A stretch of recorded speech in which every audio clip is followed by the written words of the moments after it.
welcome to All Things Outdoors. G'day folks, welcome to another edition of All Things Outdoors. Today we're on another aircraft crash site, this time in the Strathbogie Ranges, just to the east of Wirraway. Now this crash site, which is about 500 metres that way, is a crash site of a Wirraway training aircraft that crashed back in 1942. So my little adventure buddy Tom here and I are going to go for a walk in there in a minute, and what we're going to do is take a metal detector with us this time, because there isn't a great deal of the aircraft left, but we're going to see if there's any parts of it that are still left in the soil. So let's pack up and get on with it. Paddling jacks, driving on the tracks, so much more. Come along with All Things Outdoors.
So the monument here commemorates the crash of Wirraway aeroplane A20-265, which crashed here on the 4th of April 1942 and caused the death of the 2 airmen on board. Wirraway A20-265 went into service in May 1941 and on April 4th 1942 crashed in fog into the hills near Lima South in the Strathbogie Ranges en route from Deniliquin in New South Wales to the RAF base at Laverton. The 2 airmen, leading aircraftsman James Walter and Sergeant Noel Wilson, were killed in the crash. The inscription on the monument has incorrect details about Sergeant Noel Wilson. The wreck was retrieved and used for components to keep other aircraft flying. So the Wirraway was actually an Australian-built aircraft. It was based on the design of the North American NA-16, built by the Commonwealth Aircraft Corporation down here in Melbourne. Wirraway actually means challenge in Aboriginal, so they're trying to keep the Australian theme. So Wirraways were actually a metal frame design with a fabric skin over them to make them fairly light. Their purpose was as a general training aircraft, but they could also be used as a combat aircraft fitted up with guns and light bomb racks. So what we're going to do now is grab the metal detector and have a bit of a fossick around here and see if we can find any of the metal parts that were left over from the aircraft. I hazard a guess that there's not a lot left over, considering that it was a fabric skin aircraft on a chromium steel frame, and I believe that they took most of the aircraft out afterwards, obviously for spares and to dispose of the rest of the airframe. What do you reckon? Should we go and try and find some bits? Let's go have a look at the stone now. Okay, let's go and have a look at the stone now. So they built this lovely little memorial here on the site, which is very nice to see. It reads, on April 4th 1942 at 2 p.m, 2 airmen, leading aircraftsman J.W. Masters and Sergeant M.W. Souter, on a flight from Deniliquin to Laverton in a Wirraway A20-265, died here when their plane crashed in fog, lest we forget. Just keep in mind that the details on the plaque are incorrect.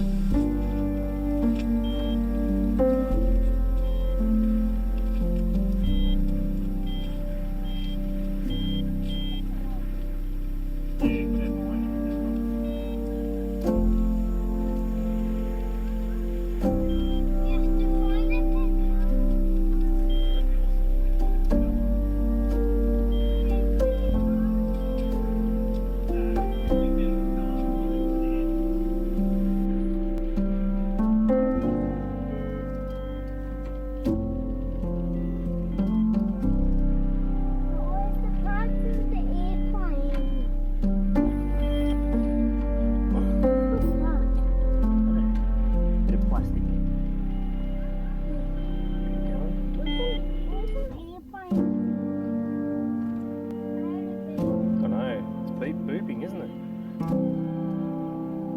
We probably shouldn't dig holes in the middle of the track though. It wasn't a very strong deep boop. Just go slowly and backwards and forwards. Move it, sweep it backwards and forwards. No, the other way. Go the other way. Point up the hill, sweep backwards and forwards. Yeah, I know.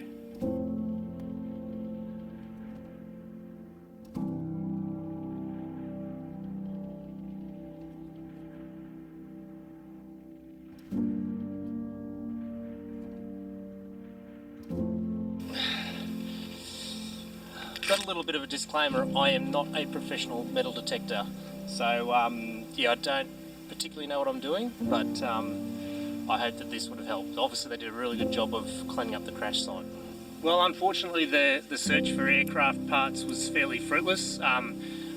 Noted that this crash site is fairly accessible, so they would have been able to take all of the aircraft away and leave nothing out here in the bush, but it was good to come here.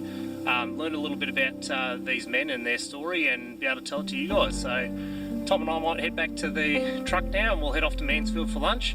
And then I've got another idea. We may head over to Stringybark Creek where the Ned Kelly gunfight was with the 3 police officers. So let's head there next. Yep.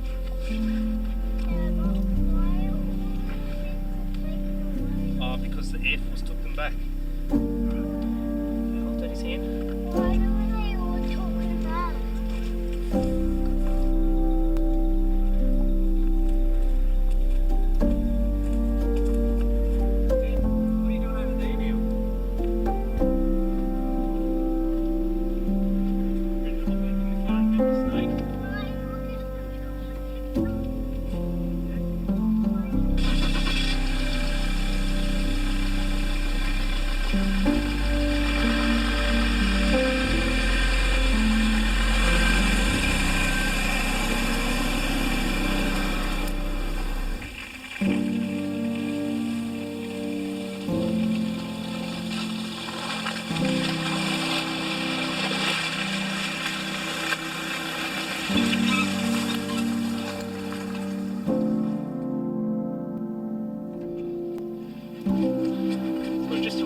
At Stringybark Creek. Now this is the site where the Kelly gang, led by Ned Kelly, the famous bush ranger, had a shootout with police and they killed 3 policemen, and that basically sparked the manhunt to track down the Kelly gang and bring them to justice.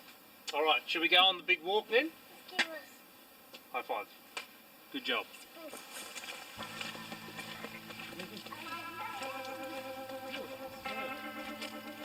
Now, if you're not from Australia and aren't aware who the bushranger Ned Kelly was, he's basically an outlaw, I guess. Most famous for a siege that occurred not far from here at Glenrowan, where he was besieged by police, and during that siege he fashioned himself a suit of iron armour so that he could come out and confront the police, who shot at him. The bullets ricocheted off his armour, but he was wounded in the leg, and they subsequently caught him. So one of our most famous outlaws or bushrangers here in Australia. So this is the scene where basically his whole saga started, where they killed 3 police officers that stumbled across their camp. So we'll have more of a look through the area. We're going to go around the Stringybark walk now. Tommy's my cameraman. Let's go. I don't want to see the man. There's no man down here. I don't want to see the dead man. No, he's not here anymore. No way. No, that's Stringybark Creek. That's a creek. You know, like a little river. Yeah, I'll give you a rest in a minute. Well, that'll have to do for this impromptu adventure today. Was it cool going to see the aircraft crash site? And the shootout spot? What do you reckon? Good. Alright, do you want to say goodbye to everybody? Goodbye, everyone. Yeah. Thanks for watching All Things Outdoors. Say it loud. Outdoors. Okay. Bye.